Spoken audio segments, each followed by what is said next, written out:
आदरणीय श्रद्धेय गणेश प्रसाद जी वर्णी इस भारत वसुंधरा पर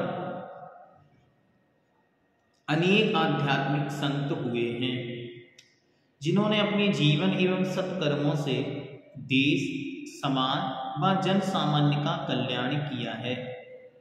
उसी श्रृंखला में आदर्श संत गणेश प्रसाद जी वर्णी का नाम मुख्य है।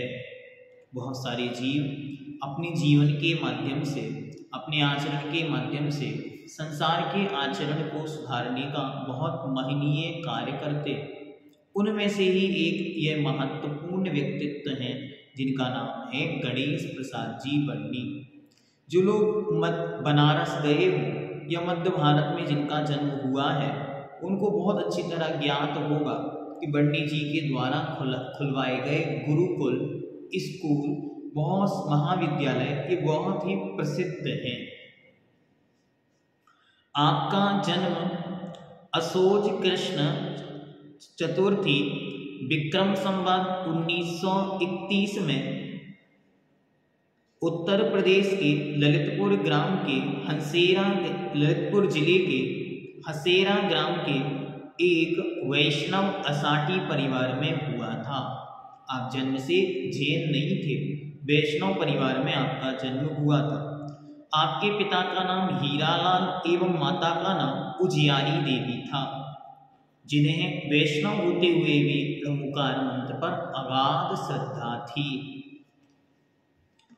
गणेश प्रसाद जी बचपन से ही होनहार, धर्मप्रिय, दयालु स्वभाव के थे। जैन मंदिर के सामने मकान होने के कारण मंदिर जी में होने वाली शास्त्र सभा आदि गतिविधियों का आपके मन पर बहुत प्रभाव पड़ा। देखो स्वाध्याय का महत्व क्या होता है। इनके घर के जस्ट सामने मंदिर था, घर के बाहर दैलान थी, ये अपनी दैलान में शाम को बैठा करते थे। उस सामने मंदिर की दैलान में स्वाध्याय होता था, वहाँ पद्म पुराण की वाचना चलती थी। ये रोज उसे अच्छी तरह सुनते थे। सुनते सुनते इनका विश्वास इतना जम गया कि ये अपने जीवन में जैन धर्म को ऐसा स्वीकार किया कि इनके निमित्त से लाखों लोग जैन धर्म को समझ और पढ़ पाए।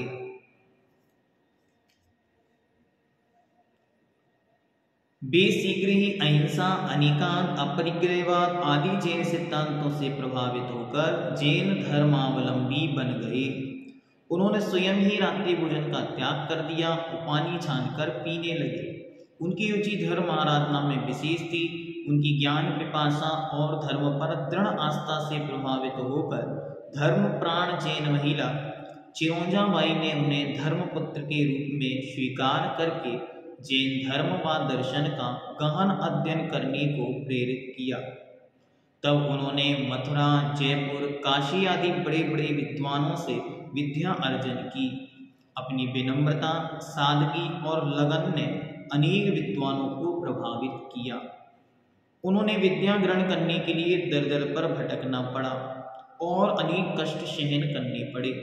इसलिए उन्होंने आगे आने वाली पीढ़ी को कष्टों से बचाने के लिए जैन धर्म के दर्शन, न्याय, सिद्धांत की शिक्षा के लिए बनारस, सागर, ललितपुर, ग्वारा, खतौली, बरुआ सागर आदि में विद्यालय और महाविद्यालय खुलवाए। उनकी प्रेरणा से अनेक स्थानों में पाठशालाओं, गुरुकुलों, स्वाध्यायशालाओं, सरस्वती भंडारों, महिला आश्रमों, उदासीन आश्रमों की स्थापना हुई। समाज का उत्थान, दीन दुर्बल प्राणियों का उद्धार, रूढ़िवादिता और अंधविश्वास का उन्मूलन कर समाज में ज्ञान चेतना का संचार करना ही उनका लक्ष्य था। एक ऐसे महापुरुष जिन्हें स्वयं ज्ञान नहीं मिला और ज्ञान की प्राप्ति के लिए दर दर भटकना पड़ा, तो उन्हें लगा कि इस ज्ञान की कीमत क्या है, और उन्होंने उस कीमत को जानकर जन जन में ज्ञान की ज्योति कैसे जगे, इसके लिए वे स्वयं ही जगह जगह जाकर और ज्ञान का प्रकाश करते, पाठशालाएं खुलवाते, विद्यालय खुलवाते।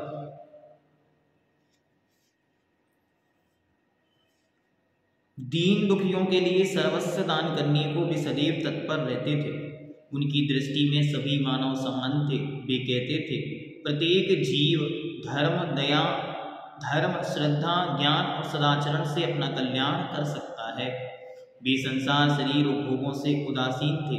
उन्होंने कुंडलपुर में 7वीं प्रतिमा रूप व्रत लिए थे। इस अवसर पर ही उन्हें वर्णी की उपाधि से विभूषित किया गया था। बाद में उन्होंने क्षुल्लक दीक्षा ली और इसी अवस्था में उन्होंने देश भर में भ्रमण कर सरल भाषा में धर्मोपदेश दिया। अंत समय में वे तीसरी उदासीन आश्रम में रहने लगे और वहीं मुनि व्रत ग्रहण कर समाधि पूर्वक शरीर त्याग किया। देश के उच्च कोटि के नेता व विद्वान पंडित मोतीलाल नेहरू, राष्ट्रपति डॉक्टर राजेंद्र प्रसाद, संत विनोबा भावे आदि उनसे बहुत प्रभावित थे और राष्ट्र संत के रूप में उनका सम्मान करते थे। बंडी जी का आदर्श चरित्र समस्त देशवासियों को सदैव प्रेरणा देता रहेगा। मेरी जीवन गाथा उनकी आत्मकथा, उनके आदर्शमय जीवन का जीता जागता उदाहरण है। उन्होंने स्वयं अपनी जीवन गाथा लिखी है जिसका नाम है मेरी जीवन गाथा, या उसे बहुत प्रसिद्ध बंडी जी की जीवन गाथा के नाम से बहुत प्रसिद्ध है। प्रायः सभी जैन घरों में इसका वाचन होना चाहिए और सबको इसे पढ़ना चाहिए। पहले ये बहुत प्रचलन में थी, अभी अभी बहुत कम इसका वाचन होने लगा। फिर भी हम और आप प्रयास करें कि हम इसे अच्छी तरह पढ़ें, सुने और समझें। तो बंडी जी की ये जीवन गाथा हम सभी को जिन शासन की पवित्रता और जिन शासन की निर्मलता, किस तरह एक अजैन व्यक्ति जैन बना और जैन बन के जिन शासन का महान गौरव ध्वज जिन्होंने आसमान में लहराया, आज उनके निमित्त से जो बनारस में स्यादवाद विद्यालय खुला, जब आप मेरी जीवन गाथा पढ़ेंगे तो एक एक शब्द, एक एक पंक्ति आपके रोंगटे खड़े करने वाली, रोमांचित करने वाला एक एक प्रसंग होगा। स्यादवाद महाविद्यालय जब उन्हें खोलना था, उनके पास मात्र 1 पैसा था। 1 पैसे में क्या होने वाला था? 1 पैसा 1 रुपया का सिक्का, मतलब 100 पैसे उनके हाथ में थे। उसे विद्यालय कैसे खोलें? तो उन्होंने पोस्ट कार्ड खरीदे। पोस्ट कार्डों पर देश के जो बड़े बड़े नामचीन दानी व्यक्तित्व थे उनके नाम से उन्होंने पोस्ट डाली, सब लोगों को उन्होंने प्रेरित किया। फिर कुछ जो पैसा एकत्रित हुआ उससे स्यादवाद महाविद्यालय खुला, जिसके माध्यम से आज संपूर्ण संसार में जो जिन शासन दिख रहा है उसी स्यादवाद महाविद्यालय की देन है। ऐसा क्यों? ऐसा इसलिए क्योंकि जितने ग्रंथ आज हम देख रहे हैं, इन ग्रंथों के टीकाकार, इन ग्रंथों के संपादक, प्रस्तावना लेखक, इन ग्रंथों के अनुवादक सारे वहीं से हैं। पन्नालाल जी, दरबारी लाल जी, कैलाश चंद जी, हीरा लाल जी, जगनमोहन लाल जी, सब वहीं बनारस से पढ़कर आए। और आज वर्तमान में जो श्रवण संस्कृति संस्थान संचालित है, यहाँ के निदेशक महोदय आदरणीय शीतल चंद जी, प्राचार्य महोदय आदरणीय अरुण कुमार जी, अधिष्ठाता महोदय श्री जय कुमार जी साहब, ये सब वहीं से पढ़े हुए हैं।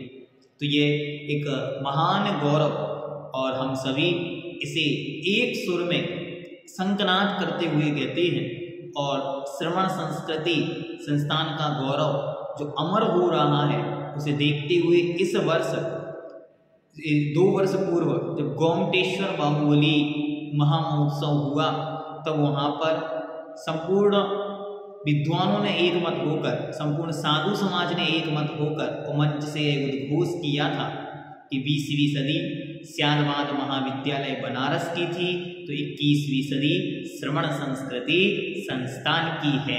ऐसा श्रवण संस्कृति संस्थान युगों युगों तक जयवंत रहे। आदरणीय गणेश प्रसाद जी बंडी जी को सत सत नमन, वंदन।